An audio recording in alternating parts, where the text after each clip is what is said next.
Punganur municipality పరిధిలో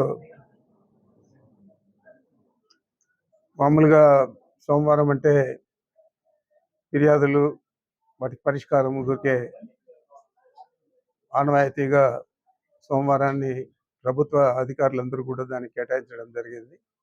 అదేవిధంగా నేను కూడా ఒక్కొక్క సోమవారం ఒక్కొక్క మండలంలో ఈ ఫిర్యాదులన్నీ స్వీకరించే అధికారులకు ఎండార్స్ చేసి పంపించడం జరుగుతుంది. వాటి మీద సమగ్రంగా వాళ్ళు పరిశీలించి సరైన పరిష్కారం దొరికే విధంగా వారు పనిచేస్తారని, చేయాలని, ఏదైనా అలసత్వం ఉంటే అధికారుల మీద తప్పకుండా చర్యలు తీసుకునే విధంగా మేమైతే స్పందించడం జరుగుతుంది.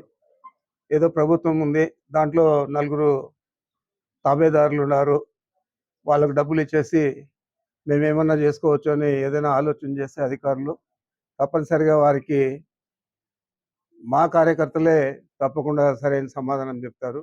ఆ విధంగా కాకుండా బాగా సమగ్రంగా అన్ని అర్జీలు పరిశీలించి వాటి మీద న్యాయంగా వారికి పరిష్కారం దొరికే విధంగా చేయలేని పరిస్థితుల్లో మరి మాకు వేరే అవకాశం, వేరే దారి కూడా లేదు కాబట్టి మేము దాని మీద స్పందించి మేమే ఆ అధికారుల మీద చర్యలు తీసుకునే విధంగా ప్రభుత్వాన్ని కోరడం జరుగుతుంది.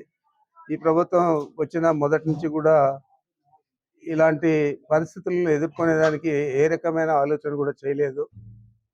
మొత్తం అక్కడ వాళ్ళ కార్యకర్తలు, అధికారులు వారే, పరిష్కారం చేసేది వారే, అధికారులందరూ కూడా వారు చెప్పు చేతుల్లో ఉండల్లా, లేని పరిస్థితుల్లో వారిని బెదిరించడము ఇవన్నీ కూడా జరుగుతూ ఉంది.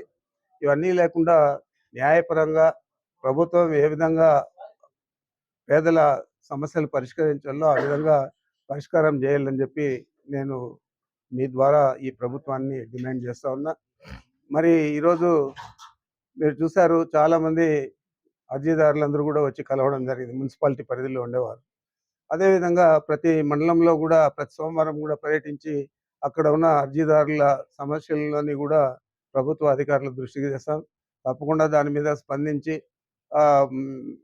సత్వర పరిష్కారం ఇవ్వాలని చెప్పి అధికారులందరికీ కూడా నేను విజ్ఞప్తి చేసేదే కాకుండా మీరు కూడా మీ అధికారాన్ని దుర్వినియోగం చేయకుండా సద్వినియోగం చేసే విధంగా ఆ సమస్యకంతా కూడా ఈ అర్జీదారులకంతా కూడా న్యాయం చేయాలని చెప్పి నేను అధికారులను కోరుతా ఉన్నా. మండలంలో కూడా ఇలాంటి పరిస్థితులు నెలకొన్నాయి కాబట్టి ప్రతి సోమవారం కూడా ఏదో మండలంలో ఈ విధంగా అర్జీదారుల దగ్గర నుంచి అర్జీలు స్వీకరించి అధికారులకు వాటిని ఎండార్స్ చేసి పంపించి వాటి మీద సత్వర పరిష్కారం జరిగే విధంగా చర్యలు తీసుకునే విధంగా మేము పర్సీవ్ చేయడం జరుగుతుంది.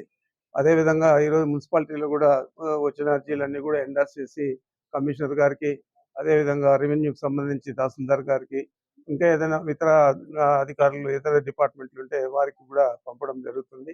వాటి నుంచి సత్వర పరిష్కారము మరి సరైన సమాధానం కూడా నేను ఆశిస్తా ఉన్నాను. తప్పకుండా ఆ విధంగానే అధికారులందరూ కూడా స్పందించి పనిచేస్తారని చెప్పి నేను కోరుతా ఉన్నాను. చరిత్ర సృష్టించినోడు